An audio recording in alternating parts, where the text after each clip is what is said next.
Last week we kind of touched on it. But we really didn't get to dive deep on Shannon Sharpe. And Shannon Sharpe in this, he's been getting some flack. And it seems like last week you had played a clip. You played it for me off mic, and I was like, damn, we should play that, but we just didn't get to it.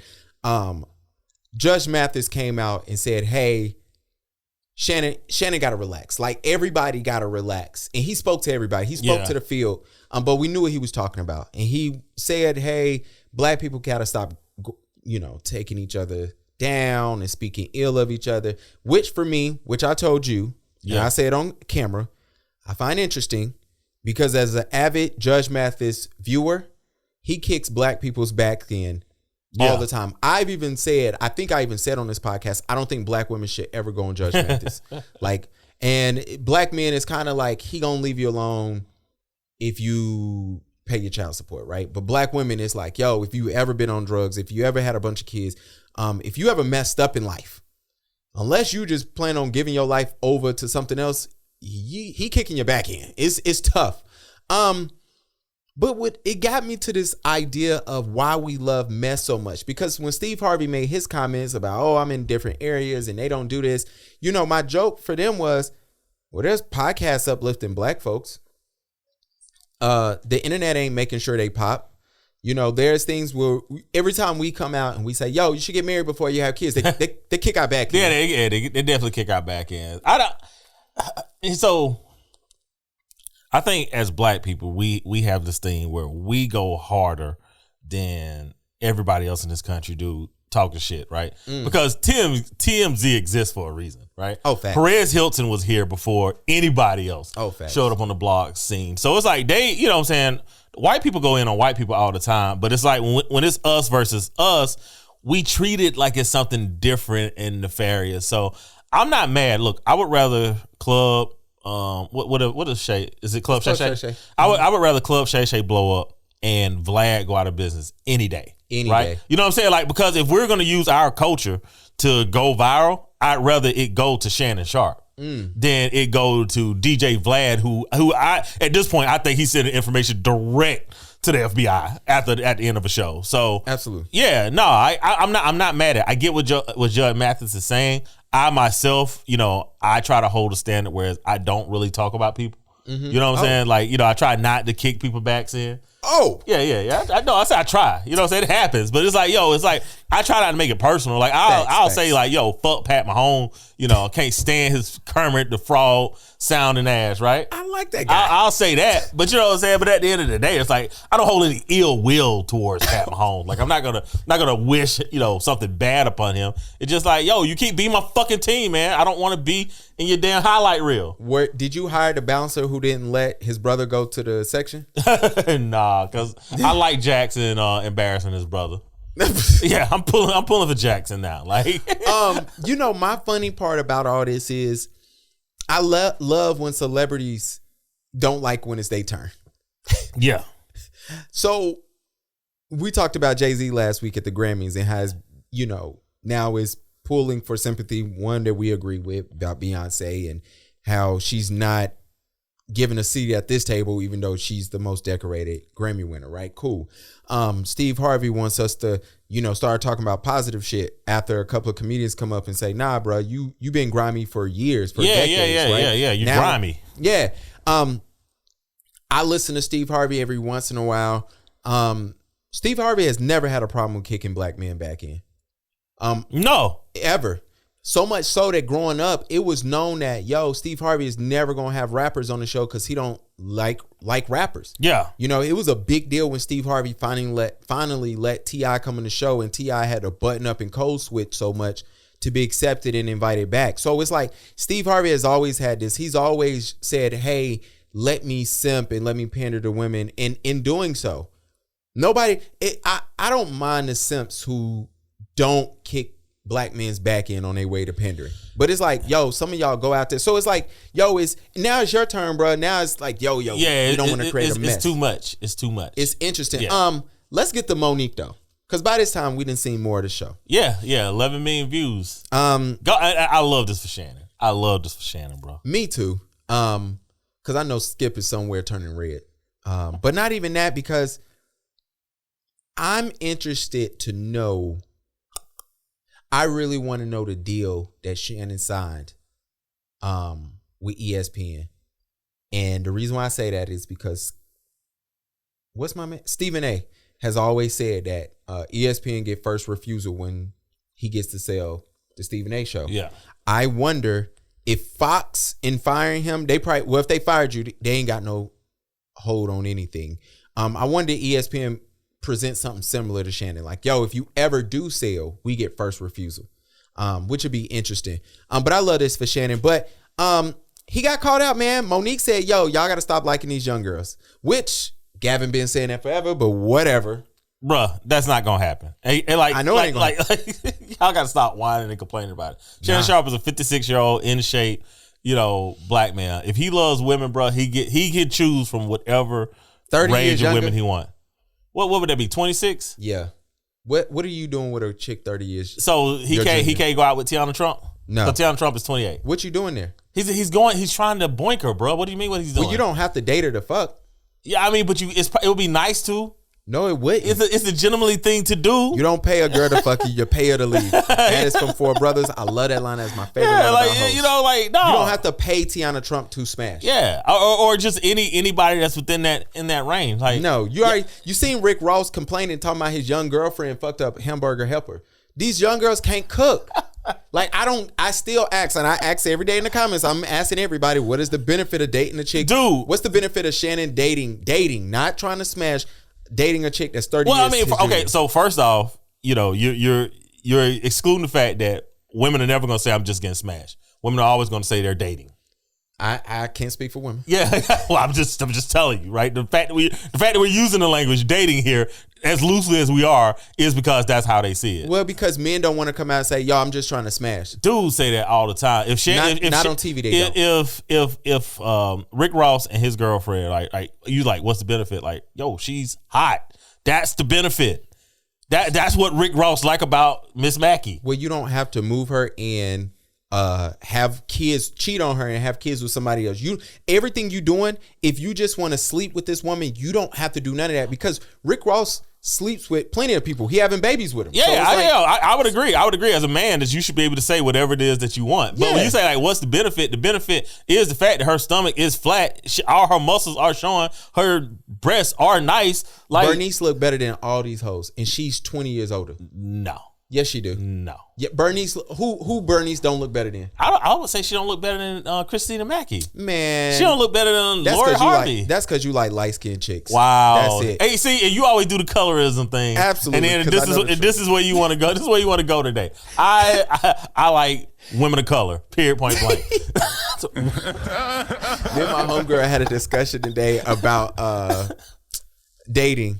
And we had the whole 67, 63 cents. And I was like, yeah, man, y'all love saying women of color so y'all can take off 20 cents of the conversation. I love Bernice be shitting on these bitches. I love women of color. Hell, Shannon can date Drea. They the same age. This is true. See? This is nothing true. wrong with that. But he could date Drea. By my logic, it still don't work because that's 20 years younger. Yeah, your logic is bad logic, man. Like, because you definitely left George Lucas and Melanie Hobson alone. You definitely left that one alone. Well, I left it alone because we talking about an 80-year-old white man. He was that's not when he met. She was 34 when he met him. She was 34, but he was in his 60s. Yes. So we talking about a billionaire white man and a woman who's we talking about 5%. I mean, excuse me, people that's in the top 1%. I'm not never discussing those people because they are, hey, you don't expect Jeff Bezos to say, hey, I'm going to, who has like a couple years on his wife. I'm never expecting him to say, yo, I'm gonna go date the chick off of Instagram. But when I look at Rick Ross, who's in the 1%, say, hey, I'm gonna go date a chick that's making 19 grand a year. And I'm like, yo, well, why? For what? What do you need to date her for? She's beautiful. Yeah, she's fine, and I'm cool. But you ain't got to date somebody to sleep with them. I know that. Look, he knows that. I would agree, but everybody, like, dude, none of these women, if you're not paying them straight cash out of pocket up front, here we go. None of them are gonna be like, okay, I want to be your secret smash, right? All of them want the clout of I'm with this guy. So that's why all y'all get in trouble. Not y'all. All y'all get in trouble out there when y'all dating chicks who want to get clout. Like that'd be the hot ass mess. And I mean, again, it's never going to go anywhere because women enjoy the financial security and if we're being honest, the physical security that they get from being with the older man. That's never going to go away. These old niggas can't fight. It's never going to go away. It's more than fighting, right? Because a woman that understands safety understands that like her being able to share things, and not being judged for them. Like that's important to women. Y'all are terrible at that. No. I love when these young girls get out of line, talk back, don't listen, don't show up when they want to. And they talk back. The first thing y'all do is like, yo, you got to pack up and leave. Because that's the first thing y'all old heads do. So that whole protection, you can just open and be vulnerable with me. That is a lie. No. That's the minority of men. Look, first off, if there's always so much disrespect that anybody's going to take. All right. The young boys stay around. Yeah, you can't. No. Young boys stay around because they don't really have the ability to branch out and have as many options as older guys. Like the older you get as a guy, until you really start losing your physicality, like your options, they go up every year. Like the options I had at 25, which were immense, but outside of college. Yeah, I understand. College is going to be the best time of your life. Facts. But once you get outside of college, I definitely had more access to women at 35 than I did at 25. And at 25, you never could have got me to understand it. And I think I was married at 35, so I'm obviously talking about post my divorce. I'm not talking about during my marriage. But I'm just saying, like, that age, it's like, so I think that always becomes the problem. And I think when people complain, like Monique's complaining, right? I think it's a self-serving morality, right? Like at the end of the day, I still want to be on the selection plate, and it's hard. It's hard to get drafted when everybody in front of you is better. Well, Monique is she's happily married. So I don't think, and what we can't start doing is telling women like, yo, in your young 20s, when you're young, you're prettier, you're more fit, you need to hurry up and get married to a man. And then we start like, hey, judging them when they telling old heads like, yo, y'all should probably do the same thing. Well, I would agree. I would, but I think men understand that. Men understand age gracefully. And let's be clear, Monique looks better now than she did when she was on the Parkers, right? Yeah. So Monique is actually more attractive now. Yeah, so I'm not saying like, yo, women get older and they're unattractive. I'm not saying that. Bernice is still fine, and Bernice is, she's been on the scene 20 years. Yeah, she done held it in the role better than that's 99%. That is Dan Marino right there. So I'm not saying that older women are not attractive. Hell, Larsa Pippen, still a beautiful woman. All right, man. RIP to that relationship. Yeah, what you think did it? Her age. You think nah. I think it's her age, bro. Dude, he's in his 30s. Like, do he have kids? I don't think so. Like, you know what I'm saying? Like, yo, when you start talking about the emotional labor of trying to find a surrogate, because I think she said that she had frozen her eggs. But either her trying to have a kid, trying to find a surrogate, like that emotional labor, man, no 32-year-old dude is going to just be like, how 32, 33, 34. Yeah. Most men are going to be like, yo, man, I'm not really trying to sign up for that. Well, you can't be dating an old baddie and both of y'all broke. That's the truth that nobody wants to tell. Yeah. He can't afford her. Nah. Like, because your money that coming from your dad looking at you like, yo, all right, this was funny, but yo, she is a bird. Like it is what it is. You got to cut it out. Yeah, you got to cut it out. And it's like, yo, y'all knew what was happening. I did find it disheartening though with Monique. Monique loved the interview. I'm halfway through. I'm not through it yet. Yo, tell Sydney to come sit with us. We can sit with him. You ain't even got to. We can talk to Sydney. But I do find it interesting of her kicking Kevin Hart's back in after her telling us that when my family was, in need, he came to our rescue. Yeah, he cut a check. I thought that was kind of distasteful to kick him back in. So I think Monique does this thing that, and she's from Baltimore. She's not Southern. But if you live in the South, your grandma's really good at this, right? By calling you stupid real nicely. Mm-hmm. And I feel like Monique thinks that if she says, baby and sweetheart, while stabbing you, that you don't recognize you being stabbed. Look, Monique drops a lot of truth, but Monique seems to have a problem understanding the hierarchy of the business that she's in.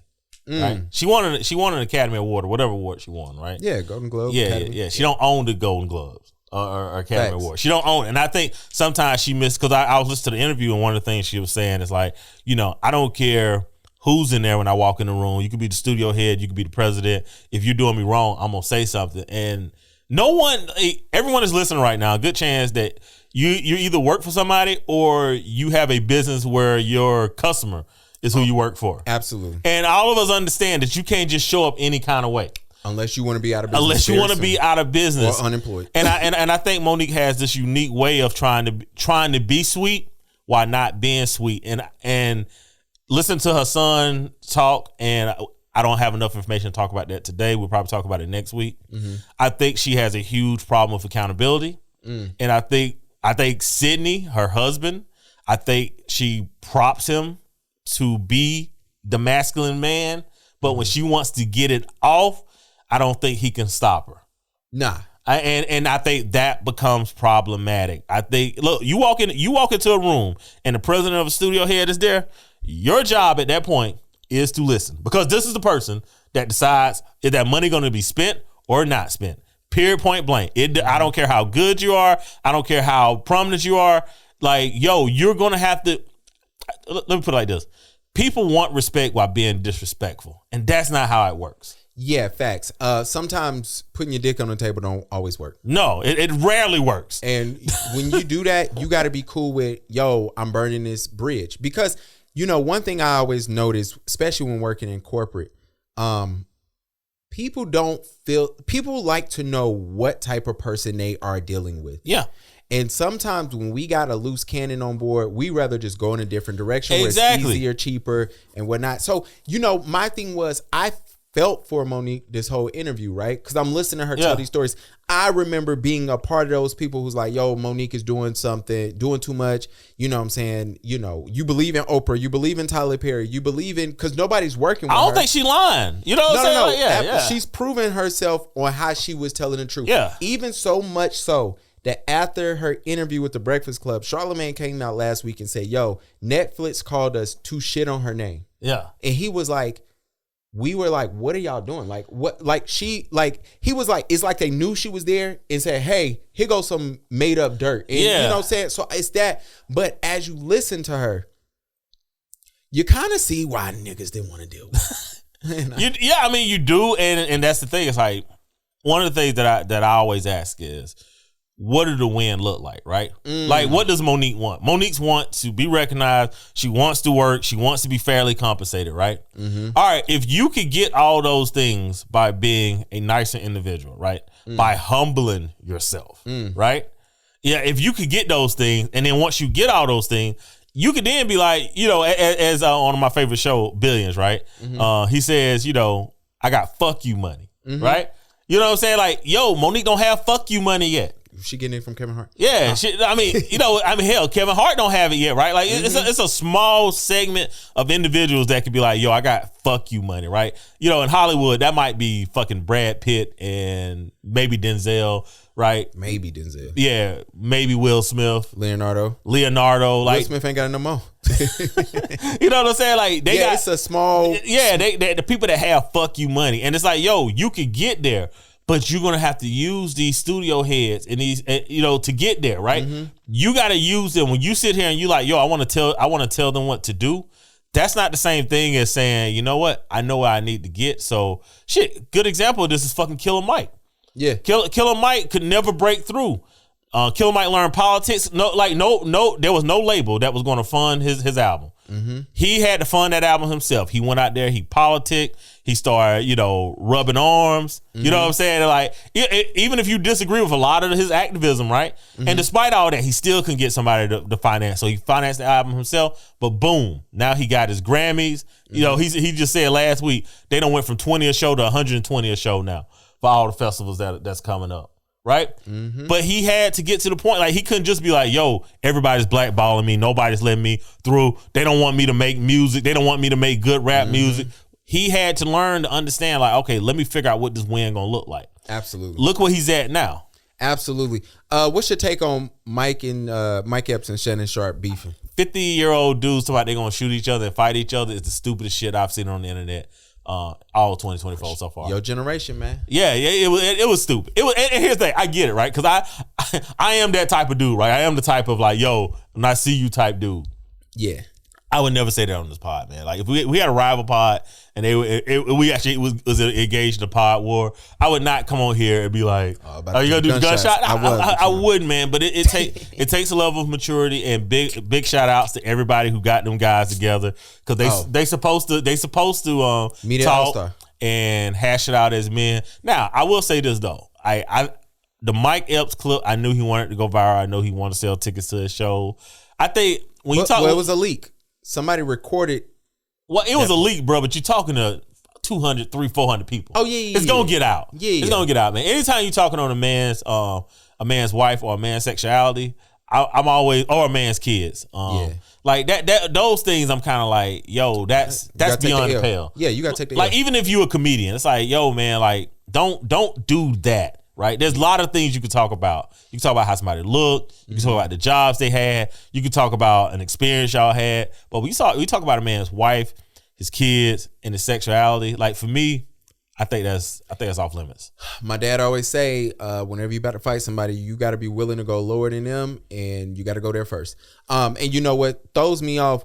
You know, I would have loved if Shannon would have just told the truth while he was mad. You talking about you got to see Mike Epps because Mike Epps said that you DM'd him when that's not the truth. That's not the real reason why you tight. No. He definitely tight at everything Mike Epps said. It's because he said you look like Medea if we put a wig on you.